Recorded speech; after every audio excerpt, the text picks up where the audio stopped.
We have Dr. Donna Llewellyn, who is joining us from Boise State University in Idaho. And before that, she was 30 years at Georgia Tech. So she's just recently moved 3 years ago to Boise State. So, and she's in an interesting center because her center is STEM and inclusion. Right? STEM and diversity. And diversity, okay. And inclusion, right? It's diversity and inclusion. So it's an interesting combination, and so she understands the STEM mindset, and she also understands a lot about diversity. So I wanted to have her come and talk to the STEM community about inclusion and diversity. So thank you very much for coming. Sure. So we'll get started. And I want to thank a colleague of mine, Tasha Souza, who's in our Teaching and Learning Center at Boise State. And we often do workshops together on inclusive excellence. And so I've taken a lot of material that we do with that workshop. So some of these sources are hers, and the bibliography is largely due to her diligence that I was on the handout. Did you get a handout? You need a handout. You need to participate. And Tasha works where? In the Teaching and Learning Center, the Center for Teaching and Learning at Boise State. Okay, so I put up here a goal because as in teaching, it helps if you actually know what my goal is. We have a very short time, is to foster inclusive excellence and be motivated to do that in your class. And we often do this more broadly, just in your work. I'll tailor this towards the classroom, but really it works in any setting. So introductions, because it helps if I actually know who's in the room. And so I will model this, except I haven't been here, so I'll model it as if I was at my campus, right? So my name is Donna Llewellyn.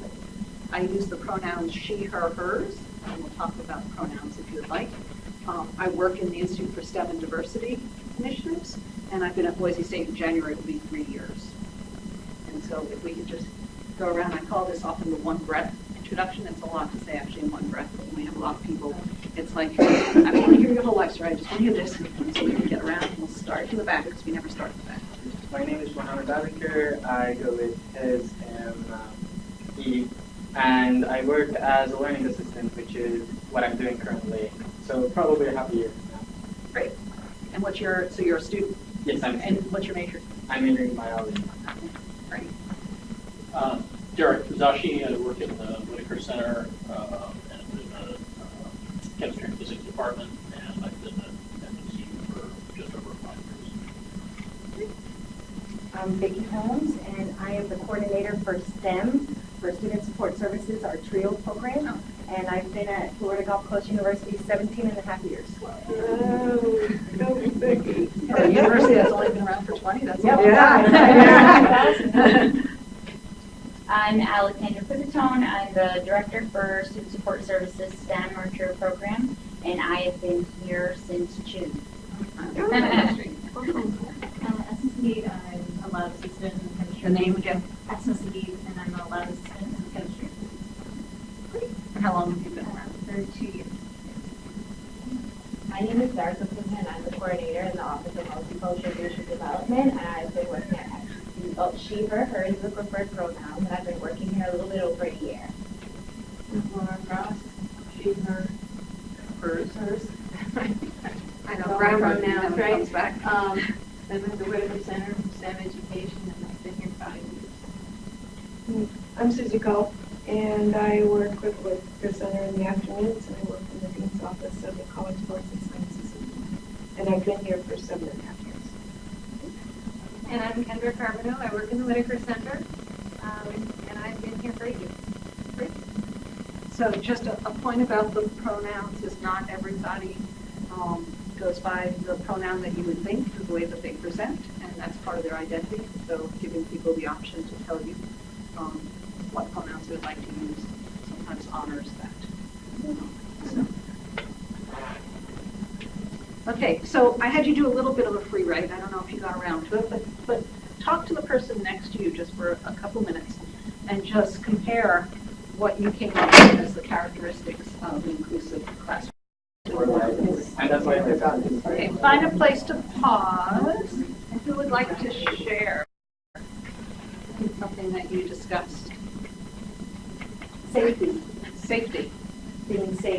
environment in an area. Where students have equal opportunity to discuss in a Socratic seminar style. Opportunities to discuss, you can be heard, it's safe to be heard and to be.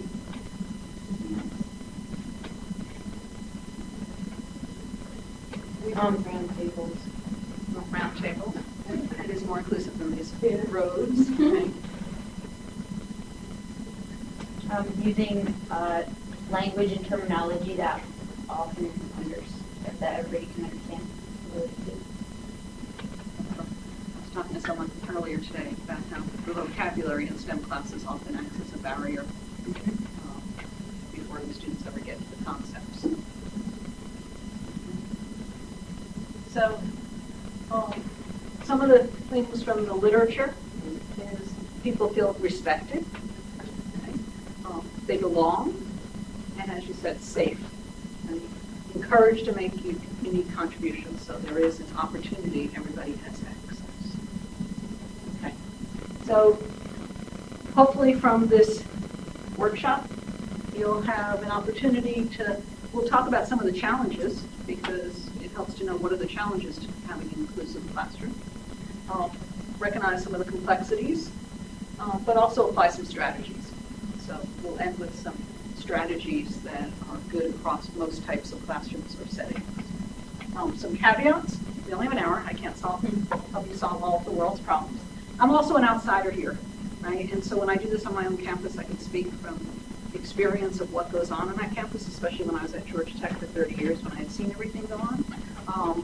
But a lot of the same things go on different campuses. So I might miss it a little bit, but you're going to help me make sure that it's true to your campus. Okay. So really quickly, you talked about what were the characteristics. Just pair up again about why does it matter? Why should we bother? So what were some reasons that you all came up with? Why does it matter? Why bother? Yeah. Boost learning outcomes. Okay, so to boost learning and so that everybody can reach the learning outcomes. Opportunity for students to expand their perspectives.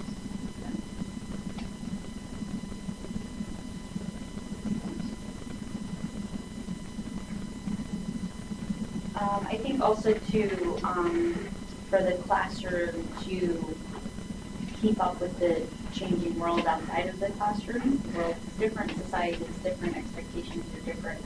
And so the classroom for a long time has just kind of stayed very traditional, where students just sits and listens. So for the classroom to keep up with society changes. So here's some of the evidence of outcomes if students actually are interacting in a more inclusive learning environment. Okay? They develop a more positive self-concept of themselves and a sense of an academic, so they believe that they belong in the academic environment. They're more innovative. They're showing from industry that actually teams in industry that are inclusive innovate faster and come up with better outcomes. In the academic world, you get a higher graduation rate. So students don't just leave without a degree. They have better superior leadership skills. They have higher levels of civic involvement, both while they're students, but also after they graduate. And once they graduate, they actually exhibit lower levels of prejudice themselves if they have been educated in a more inclusive environment. And so hopefully these are all things that we can get behind, helping to create. Okay, so what I'm going to do, we have 4 pairs, so this works out just fine. Okay, so you're going to discuss this, decide in your groups whose birthday is the one that is most closest coming up, so today or later, and that is your reporter. Groups of 2, one of you is a recorder and one of you is a reporter. Group of 3, you have someone who gets not to have one of those tasks. And whoever's birthday was most recently in the past, so yesterday going backwards. And that's the reporter, but obviously if you're not the reporter, you're the reporter, if you're a parent, it makes it really easy. So just decide. We're just doing this in bigger groups. So you're to discuss and discuss the questions, and in particular, make sure you get to question 5. So don't look at you. And you have about 10 minutes. Okay, find a place to pause.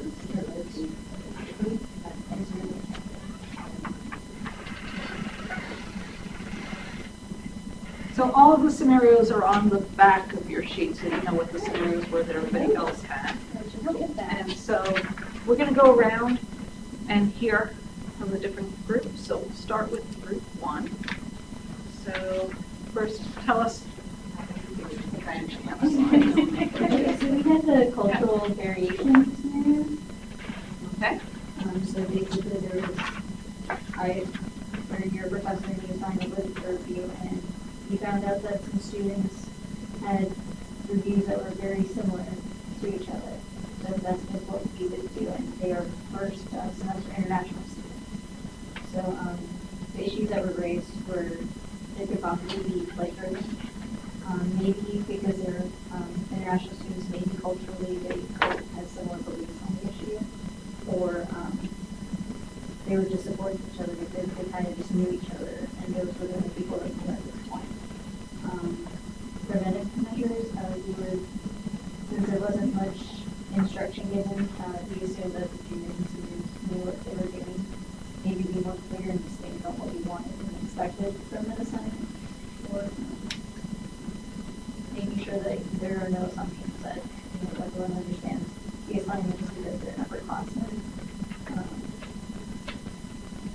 The role we would play would be to be a role model and just to give better instruction and guidance, and maybe not just for the harshest inclusion and reprimand, and just prevent academic dishonesty.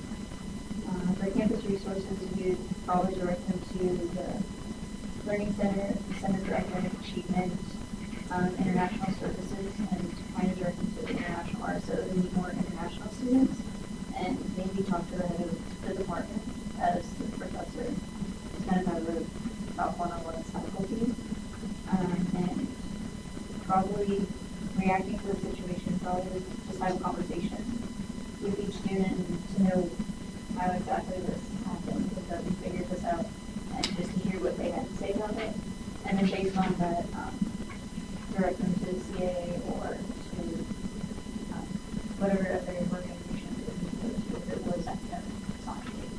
Great, very thorough. So some red flags in this one, right, was that we didn't give them any directions, right? We often assume that the students can read our minds and know exactly what we mean by the assignment. I will tell you I've met graduate students and faculty who don't know what a lit review means. And what the term lit review means different things in different fields. I was just talking to a friend of mine who's in physics education. When I was in pure physics, we didn't do lit reviews before a project. What am I going to do, cite Newton? Which I think is a little bit extreme, right? But in some fields, that's the first step. And there was no instructions. It was not clear whether instructions were given. This is to be your own work. You may work with others. Often the best work comes from collaboration, but the students don't know what's the expectation. This came from our campus a lot because we had, a number of years ago, before I got there, a large influx of Saudi students.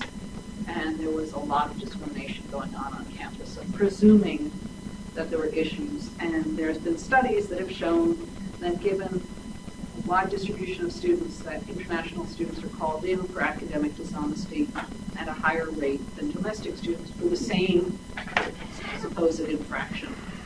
So there's an implicit bias assuming that international students are going to cheat. I don't know where this came from, but it's out there. And especially in STEM fields, there's a bias that has been studied. So making sure that you're not presuming something just because they were international students. And as you said, they might have worked together because they were the only people they knew in the class. So helping students know each other in class is also a good tendency, especially if you notice that students are clumping, mixing them up.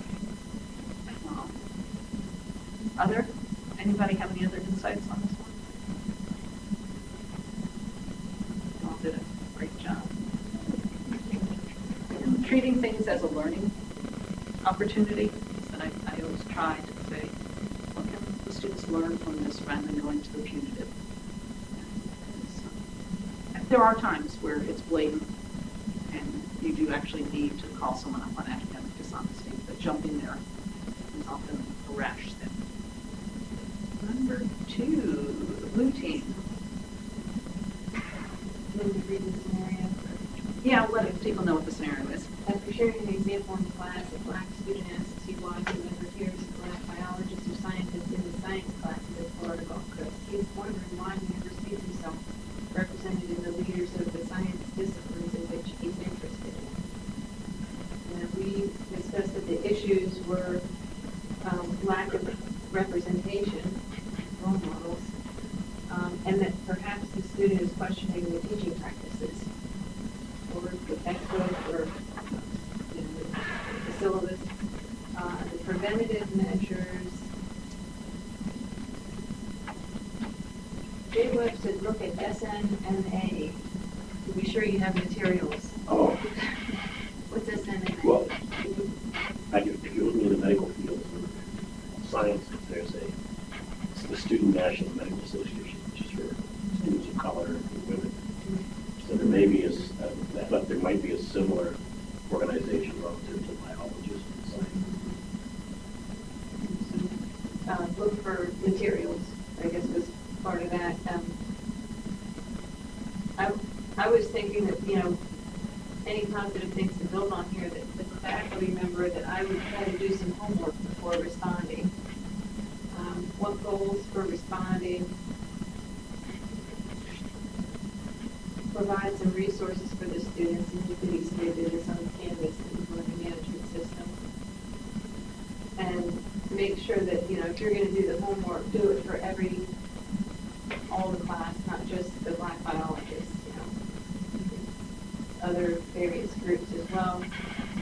Campus resources, we said RSOs, there's black fraternities and sororities, there's also the Office of Multicultural Leadership, Center for Academic Achievement. And then how do I think I would respond? My suggestion was have all the students do a paper or a paragraph, an essay on a scientist that looks like them. Because I'm sure there's one for everybody. The one thing you want to be careful is how it's done is not putting it back that it's the student's problem to solve, right? Okay, I'll pick on you. It wouldn't be, we haven't sent any female chemists, so Laura, since you're a woman and you're in chemistry, Right. Can you go find us some female chemists that we can all study, right? Yeah. And so now I've singled you out and made it your problem that you have to go find them, whereas the normative in the textbook, of course, are all white dudes because that's who really does chemistry, right? So you have to do it carefully, so as to make it, maybe everybody find 3 people who don't look like the other people that are represented in the book and have a discussion about why is it that all the chemists represented in this textbook are white dudes? Who gets to get published in a textbook? Where are the institutional barriers to actually discovering who else is doing the work? This is when I did this workshop last week, and we had a nursing professor, and it was, she said she would actually turn around and ask the students, so why is the nursing profession predominantly female today?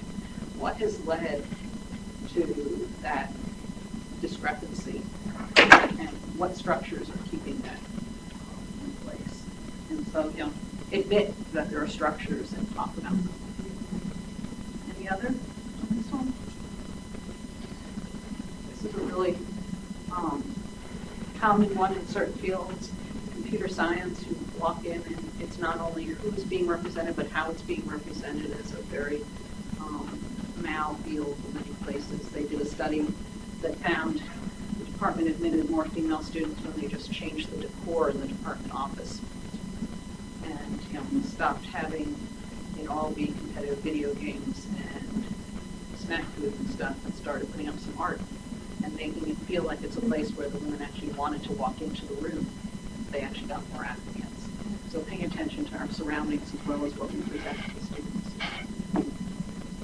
Number 3, which is the green group. Yes.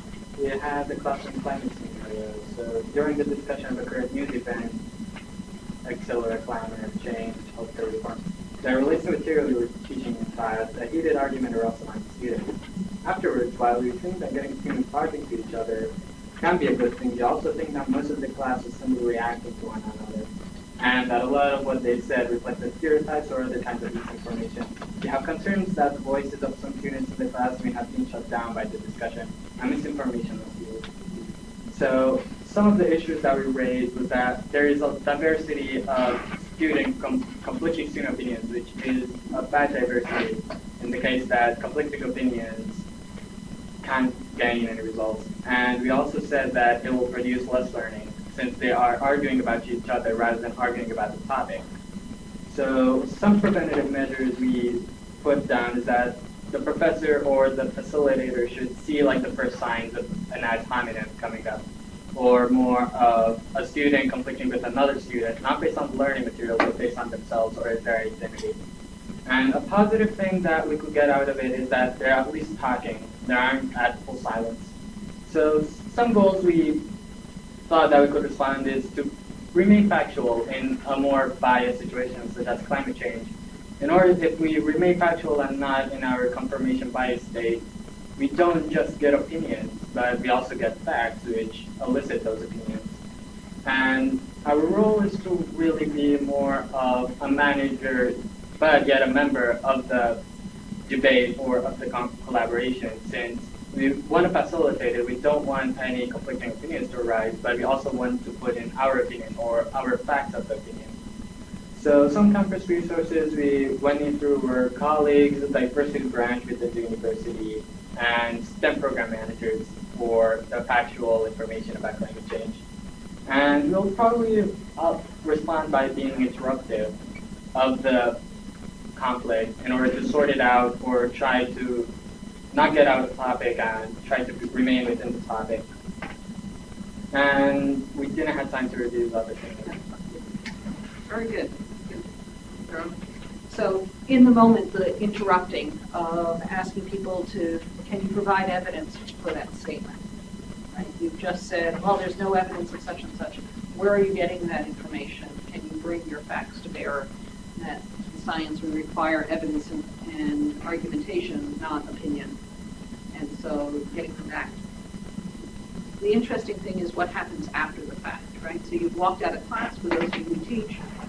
I'm sure I'm not the only one here who's ever had the occasion of getting back to the office saying, ugh, can I do a redo? I'm just not happy with the way that class ended. And now I have to wait. And so you have a class management system, you use Canvas here, of sending out a message and admitting, saying, you know, I'm not really pleased with the way the discussion went. Here are some links to some resources. We're going to discuss this next time, and we're going to bring some evidence and to back up our opinions. If you saw that some students in particular were silenced, right, you're worried about that, is actually reaching out individually to those students. Because there's evidence that once a student feels like they have been shut down in the class, it takes a lot to ever get them to speak again. And you just completely become disengaged. And so reaching out and saying, you know, I'm not happy with the way this went. Can we talk about it? You know, what happened? What can I do to support you better in the next time we have a class discussion? Your voice is important.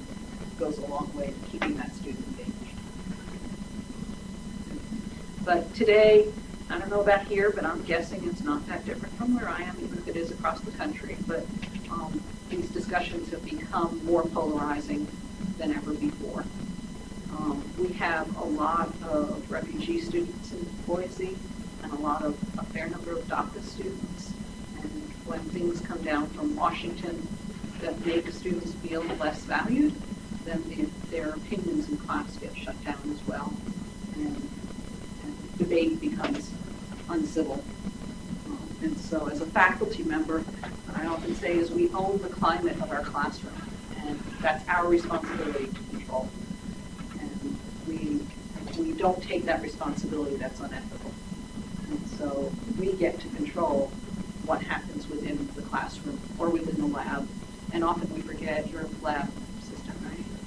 Is that we forget that our responsibility extends to the lab as well. And how our lab assistants are trained to be sure that they're inclusive is really critical, because more students get pulled out of science because of lab dynamics than class dynamics. And so understanding what's going on around the lab bench is critical. Last one. We had the microaggression scenario. You are having a discussion in your class and you observe Tom, a white male, interrupting Tanita, a woman of color, during the discussion 3 times, and you've noticed that this is a pattern in class. So some of the issues that were raised, potential sexism, discrimination. Tanita is not having her voice heard, and Tom doesn't seem to be a very good communicator. Not, listening and interrupting. Not listening and interrupting. Some preventative measures was to set ground rules in the classroom, and we do it, in our, not just classrooms or presentation, in our office meetings with students, is there are ground rules, expectations for how students should communicate and listen with one another.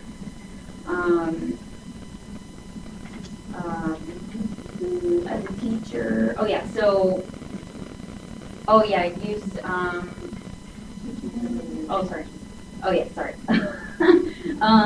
say that in the next one. Some goals to respond. What positive things are there to build on here? Use it as a teachable moment. Respond in front of the classroom as well, so that the students see that it's just not acceptable to interrupt somebody else while they're talking. As a teacher, there's a certain level of power that you still have and responsibility over the classroom, so addressing it is important.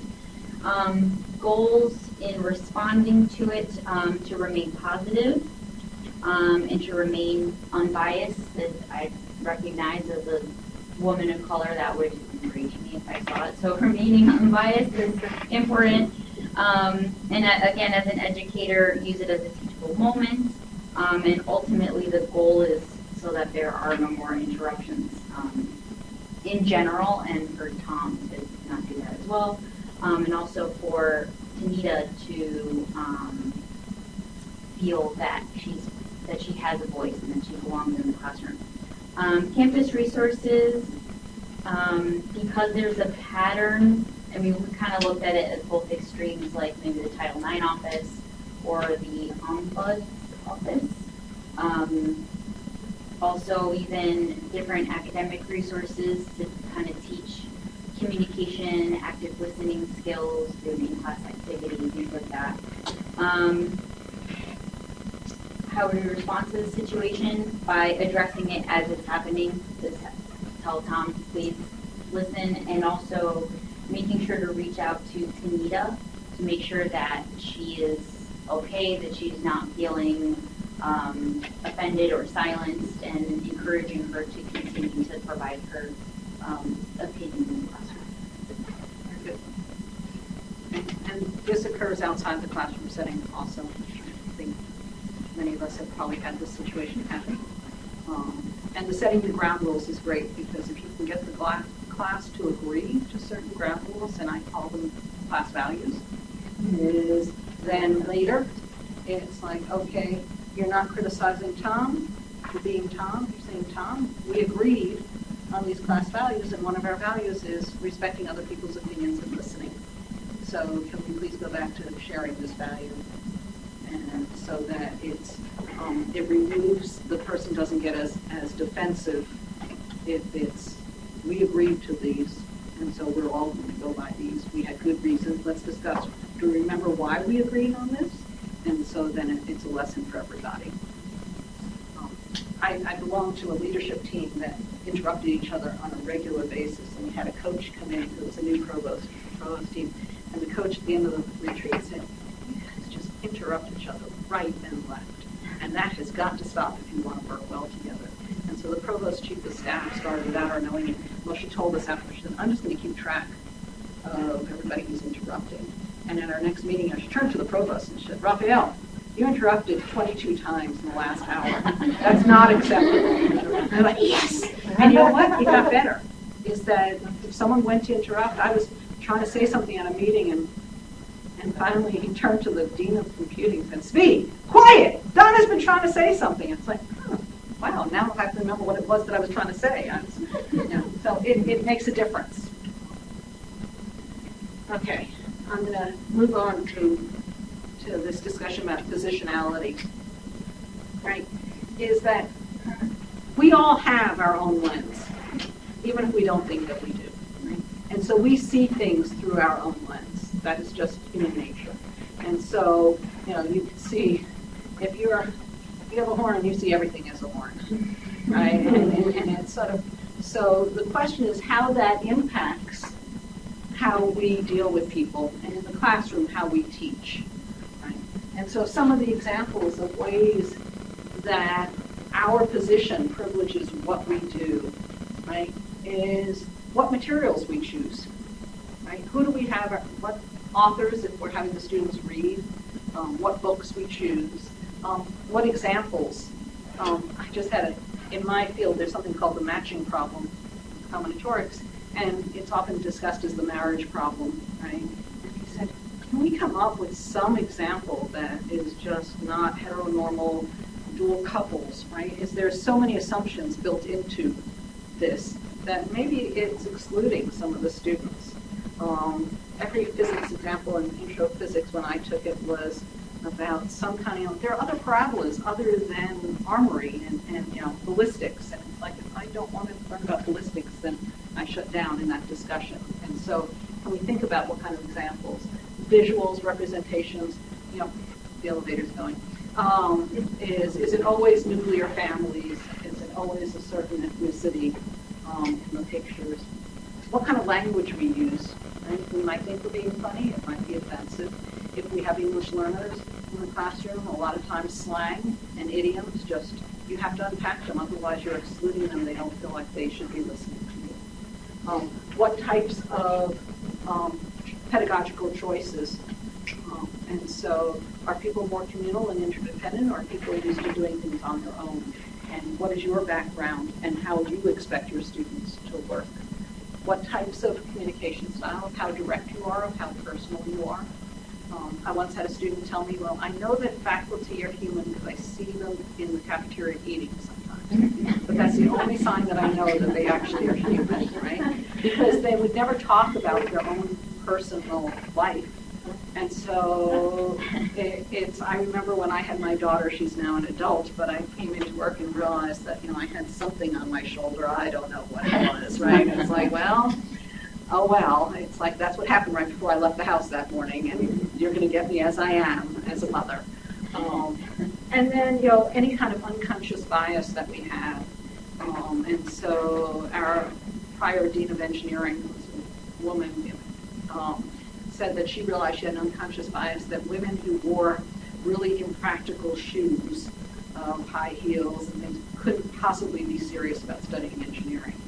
And she realized this, and when she was trying to encourage lots of women to study engineering, but if one came into her office, on high heels, she immediately sort of said, oh, well, she can't really be serious. And she's like, what am I doing? How does choice of what kind of footwear you wear compare to what's going on in your brain?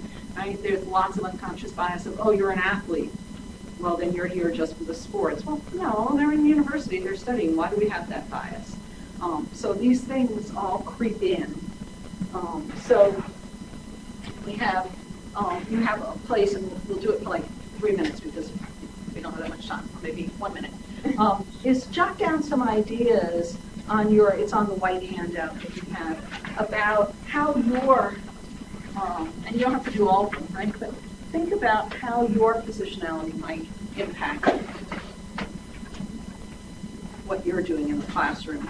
And if you're not in the classroom, then in your office and support services and working with students in any way. Anybody like to share anything?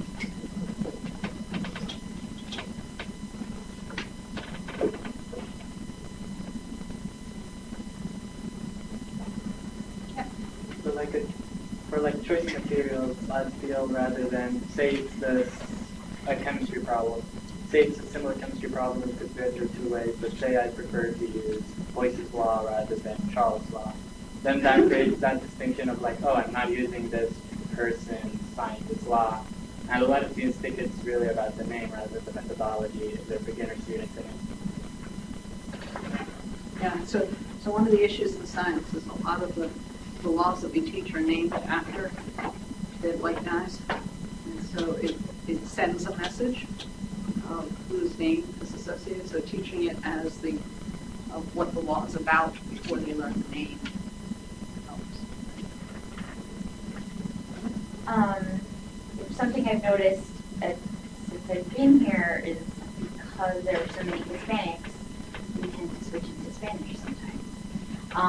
And I think it's great. I love that connection that I have with other Spanish speakers, but it's important to be cognizant of who's around, because it can be uncomfortable, it can feel excluded, it just, just kind of be cognizant of very specific what the language that we're using and when. So I gave you a checklist that we use. One of the things is to notice that you probably already do a lot of things that are helping to create inclusive classrooms. So we need to value what we're already doing. And some things might not be relevant to your position or your subject area. But this helps to give some suggestions of things that have been proven to help create inclusive classrooms. And so, marking down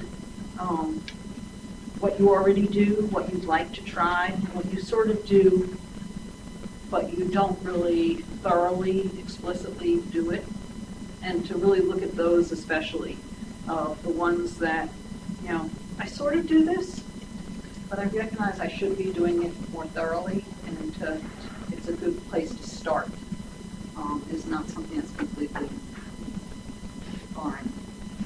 So I have a problem with student names, and I do everything I can, and it's not acceptable that I can't remember names. And so I have students at the beginning of class, and it's not too big a class. The first class period, I give them placards, and I give them markers, and I tell them to find a student they don't know, and to interview the student, and to decorate a placard with that student's name and pictures. They could be stick figures or images that say something about that you learned about the student.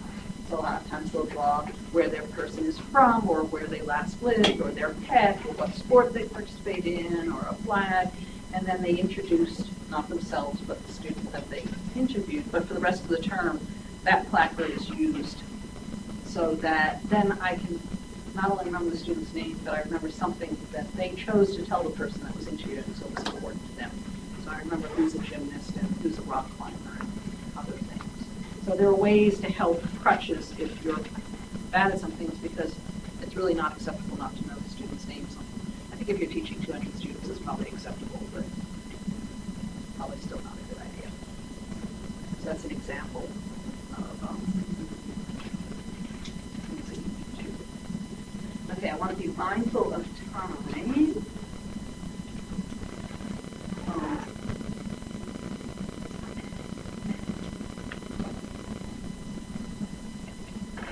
So hopefully we've discussed these three things. So some of the challenges, scenarios help do that, and the complexity. We didn't talk about, one thing that I sometimes take some time to talk about, is often there are people in the room, right, who are working hard. You work in a trio office, you work in a multicultural student office, right? You are working hard on campus to already are in this good fight of trying to make the campus more inclusive. It's hard work, right? There are days, I'm sure, where you just go home exhausted and stressed, and you wonder the next day when something else happens in another city that has impacted your students here, of how you're going to face another day. And so recognizing that it's hard work is important, valuing the people who do the work is important, and supporting them, recognizing when they're doing the good work. Because it's, I don't know, the past year has been probably harder than many. And Laura and I were talking about another shooting, what caused this one. And everybody's a little bit more stressed and a little bit more sensitive. And so it's hard when you're on the front lines working with the students who are coming to you stressed, saying, do I belong here? Does anybody care that I'm here? And so recognizing that, I think, is part of it. And hopefully you'll have some more strategies from the strategy sheet from our conversations. I'm going to encourage you to take 30 seconds. On the back of on the second page of the white handout, there is a place for an action plan. And research shows that if you actually commit to do something in writing, then you have a better chance of actually doing it. So commit to at least one thing on your action plan to help make your classroom or your work environment more inclusive. And you don't have to share those are for you, but it helps cement it that you'll actually do something.